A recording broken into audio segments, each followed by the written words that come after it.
Om Swastiastu. Om Swastiastu, Bu. Nggih. Selamat siang anak-anak, apa kabar? Semuanya sehat? Baik. Baik anak-anak, sebelum kita memulai pembelajaran hari ini, mari kita berdoa terlebih dahulu agar kegiatan pembelajaran dapat berjalan dengan lancar. Baik, untuk Tari, silakan pimpin doanya, Nak. Baik, Bu. Teman-teman, sebelum kita belajar, adanya kita berdoa menurut agama dan kepercayaan masing-masing. Berdoa mulai.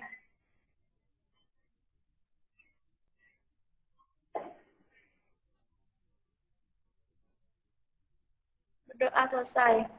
Ya, Bu. Baik, terima kasih Tari. Anak-anak bagaimana? Masih ingat nggak pembelajaran kita minggu lalu? Siapa yang hadir di minggu lalu? Dan ingat nggak materi pembelajaran kita tentang apa ya? Saya ingat, Bu. Iya, silakan Dea. Organ-organ pernapasan dan mekanisme pernapasan. Organ pernapasan dan mekanisme pernapasan. Nah, siapa yang ingat ada berapa jenis mekanisme pernapasan? Mekanisme pernapasan ada 2, yaitu ya Tari, silakan. Pernapasan dada dibantu oleh aktivitas organ antar tulang rusuk. Sedangkan pernapasan perut dibantu oleh otot diafragma, Bu. Iya, bagus sekali Tari ya. Pernah nggak anak-anak datang terlambat ke sekolah, terus lari dari parkiran menuju kelas? Ada yang pernah terlambat? Tidak. Tidak, Wirya tidak pernah. Ada yang pernah terlambat datang ke sekolah? Tidak, Bu. Iya.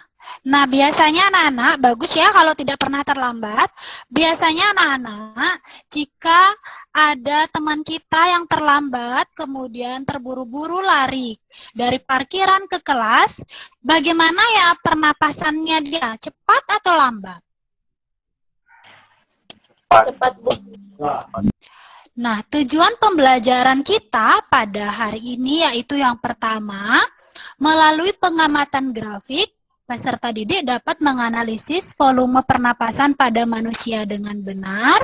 Kemudian, yang kedua, setelah melakukan kegiatan percobaan, peserta didik dapat menganalisis faktor-faktor yang mempengaruhi frekuensi pernapasan pada manusia dengan benar. Selanjutnya, manfaat pembelajaran kita,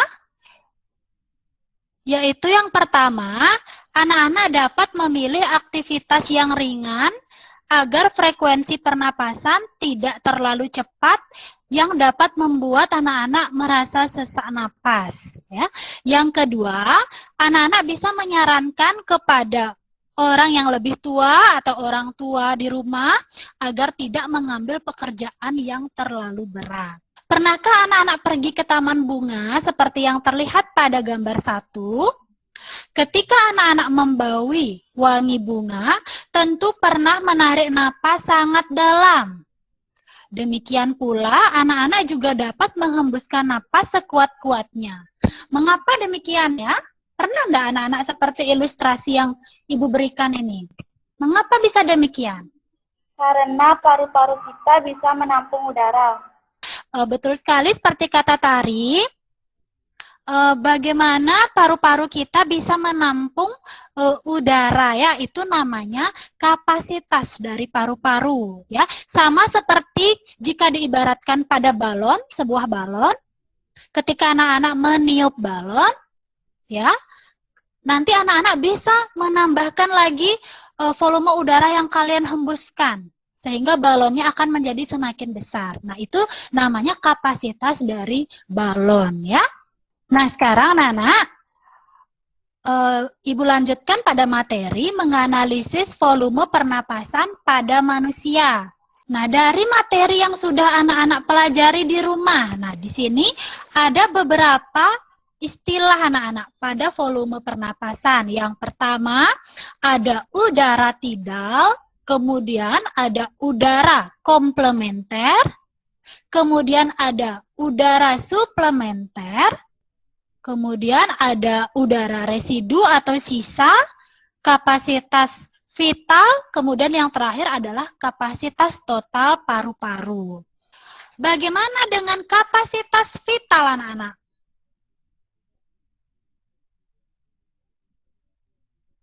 Kapasitas vital, ayo siapa yang bisa menghitung kapasitas vital? Saya, Bu. Iya, silakan Dea. Kapasitas vital merupakan jumlah antara volume tidal ditambah dengan jumlah antara volume komplementer dan suplementer.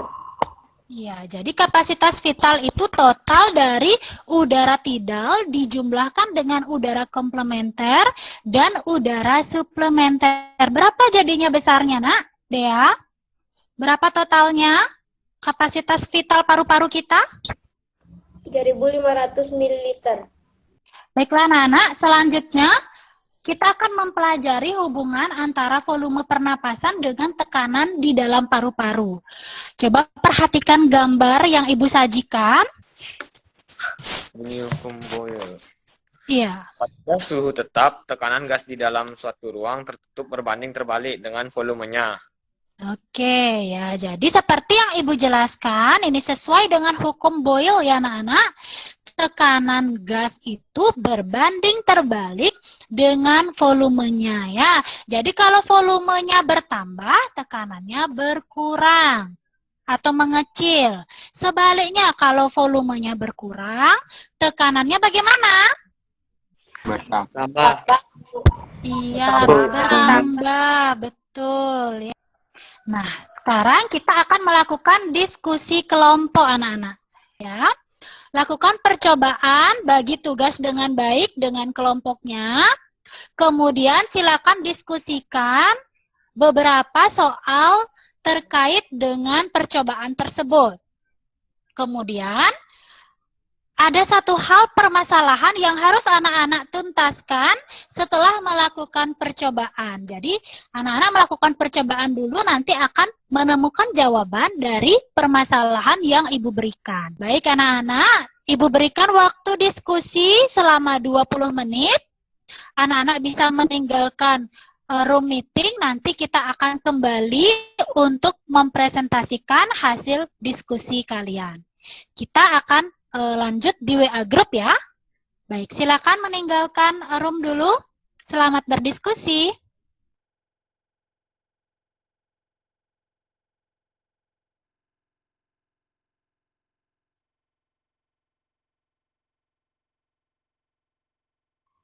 Perkenalkan, nama saya Dea.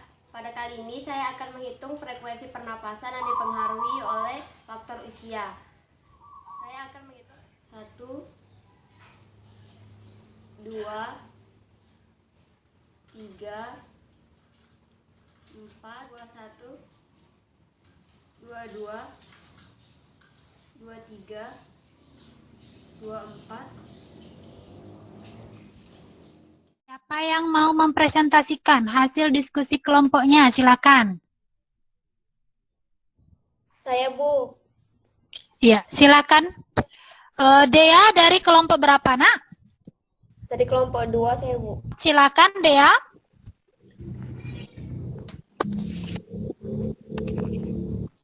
Dari kelompok kami, hasil frekuensi pernapasan Wirya setelah 2 kali percobaan mendapatkan rata-rata 18, sedangkan saya 16. Itu karena anak laki-laki lebih banyak bekerja daripada anak perempuan. Yang kedua, teman yang melakukan percobaan yaitu Novi dengan rata-rata frekuensi pernapasannya saat berbaring yaitu 17, saat duduk 18,5, dan saat berdiri 19 kali. Hal ini karena ketika berdiri membutuhkan lebih banyak energi agar bisa berdiri dengan seimbang. Selanjutnya anak-anak, mari kita simak bersama video berikut untuk semakin menambah pemahaman anak-anak mengenai faktor-faktor yang mempengaruhi frekuensi pernapasan. Ya. Frekuensi pernapasan pada manusia dikontrol oleh bagian otak yang disebut dengan medula oblongata. Di medula oblongata terdapat sel-sel yang sangat peka terhadap karbondioksida dalam darah.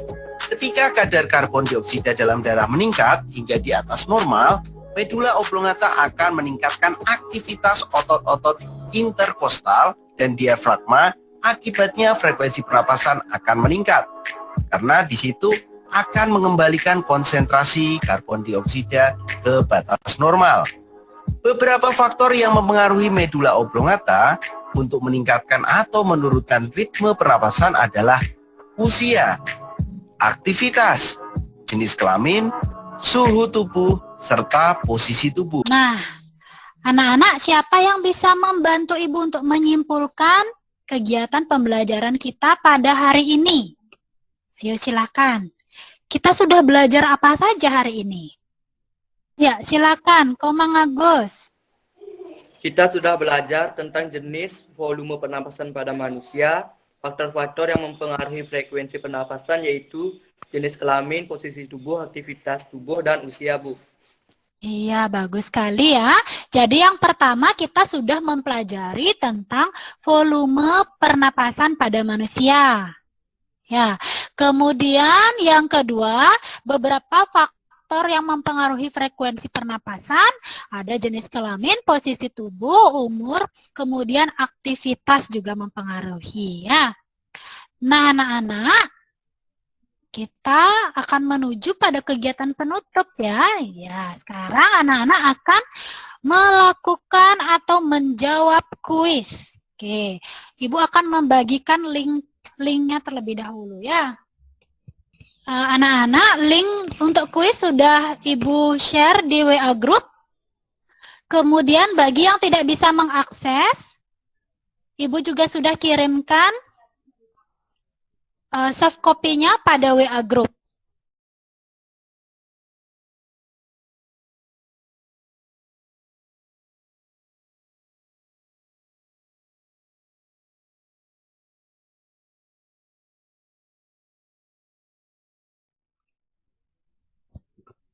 Baik ya, waktunya sudah habis.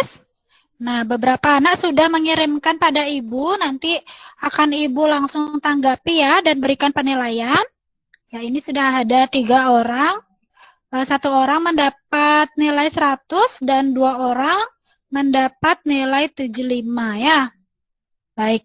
Untuk anak-anak yang lain masih Ibu tunggu ya hasil dari menjawab kuisnya. Nanti akan Ibu bagikan juga nilainya di WA Group ya. Anak-anak menjawab kuis, sekarang sudah tiba saatnya refleksi ya. Ya, Komang Agus dulu. Sebelum meet, saya akan membaca buku terlebih dahulu, Bu, supaya lebih siap lagi untuk belajar. Iya, jadi setiap Ibu tanya biar cepat langsung responnya ya. Jadi anak-anak harus siap, harus baca buku terlebih dahulu.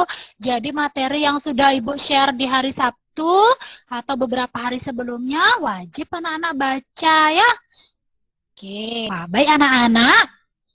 Materi minggu depan yaitu kita akan mempelajari tentang gangguan pada sistem pernapasan. Jadi siapkan diri dengan lebih baik di rumah dengan membaca buku paket atau anak-anak bisa juga mencari materi tambahan di Google ya. Jadi minggu depan anak-anak bisa lebih siap untuk mengikuti pembelajaran Ibu. Baik anak-anak, cukup sekian pertemuan dan pembelajaran kita hari ini. Karena tadi pagi, karena tadi siang diawali dengan doa, maka kita juga akan menutupnya dengan doa ya. Silakan Tari bantu Ibu pimpin doa penutup ya nak ya. Teman-teman, mari kita berdoa menurut agama dan kepercayaan masing-masing. Berdoa mulai. Berdoa selesai. Baik, terima kasih ya anak-anak semua yang sudah bergabung dalam pembelajaran hari ini. Selamat sore ya, sehat selalu, tetap menjaga protokol kesehatan. Ya, Ibu akhiri dengan Parama Santi. Om Santi Santi Santi Om.